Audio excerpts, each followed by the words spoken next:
everybody. I'm Frank Morano, and I am running for city council here in the South Shore of Staten Island. But long before I was running for city council, I had an eye on a lot of issues that are important to New York. And I don't think there's a more important issue when it comes to New York and New Yorkers right now than public safety and law enforcement, and how the city council, the body that I am seeking to become a member of, seems to almost be at war with the cops.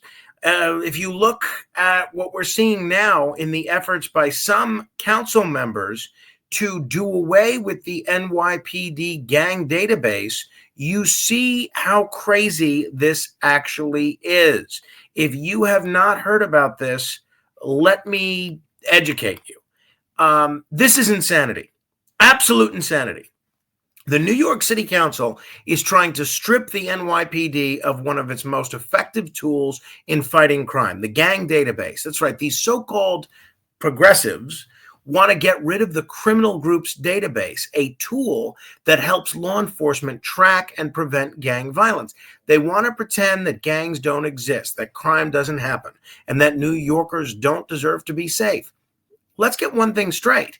This isn't about racial profiling or social justice. This is about law and order. This is about keeping our streets safe. The NYPD uses this database to monitor gang activity, to track patterns of violence, and to prevent retaliation killings before they happen.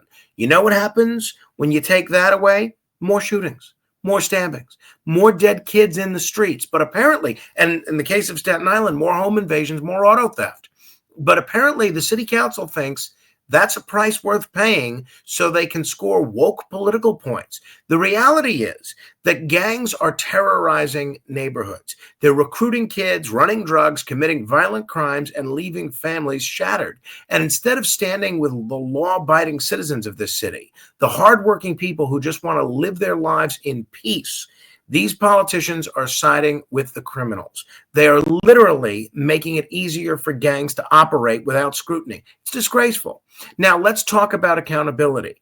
The NYPD's own data shows that they've been more careful than ever in maintaining this database. They've removed thousands of names in recent years. It's not some secret list of innocent people being unfairly targeted. It's a precision policing tool, and it works. But the city council, they don't care about results. They care about ideology. And let's be clear. If this bill passes, the floodgates of crime will open wider than ever before. The police will have their hands tied. Communities will be left to fend for themselves. And the same people who pushed for this madness will turn around and pretend to be shocked when gang violence spikes. It's the same story every time.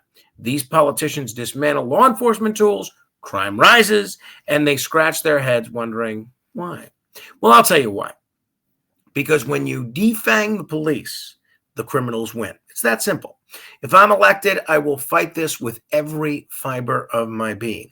I'll stand up for law enforcement, I'll stand up for crime victims, and I will stand up for you, the people of New York City and the people of Staten Island who deserve better than a government that puts criminals first. Enough is enough. We need to stop coddling criminals and start protecting New Yorkers. Tell your council member to vote no on this dangerous, reckless bill if you live outside the 51st Council District. If you live in the 51st Council District, if you vote for me, you'll have a council member that votes no on this. If they won't stand up for your safety, they don't deserve your vote. Let's take our city back. I'll see you on the campaign trail.